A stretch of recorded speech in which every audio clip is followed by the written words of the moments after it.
Welcome to the School of Art and Visual Studies building. This is where most of my digital media design classes are held. This building was originally built in 1899 as a tobacco processing plant but has since been renovated to hold the School of Art and Visual Studies. Let's go take a look inside before entering the photography studio.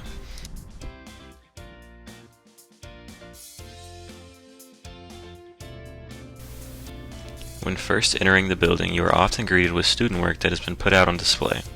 The majority of the time, this is graduate student artwork and is put out for critique.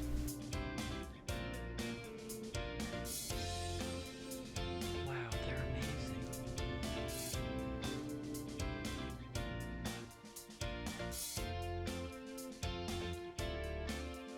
Let's head on upstairs towards the lighting studio and begin our photo shoot.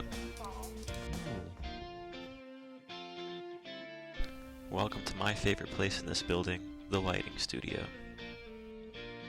As you can see on the left side, we have the dark side of the lighting studio, and on the right side we have the light side of the studio. Both sides have their purposes, but today we will be using the light side. I'm going to begin setting up by plugging in the strobe lights. As you can see, we have 4 strobe lights, but today we will only be using 2. I begin by plugging in the strobe lights and turning them onto hands-free mode so we can see how bright the lights are.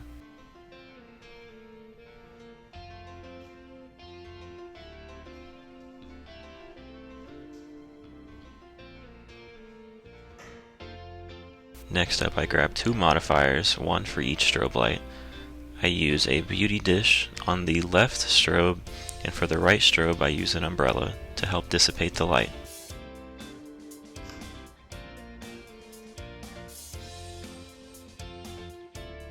Now that everything is set up, all we need is a model, and that's where you come into play. We will just position you in front of the lights, and then I'll do the rest. And now, strike a pose for the camera. One thing to be cautious of is not looking directly into the strobe light because it can blind you. Next up, we're going to add in some color. So what I am putting onto the lights is known as a color gel. A color gel is basically just a transparent colored material that essentially changes the color of the light.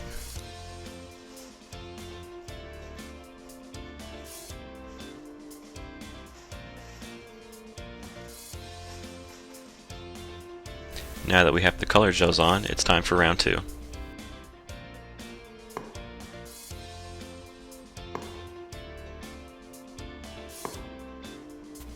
Now that the pictures are done, we are finished. Congratulations on making it through your first official photo shoot.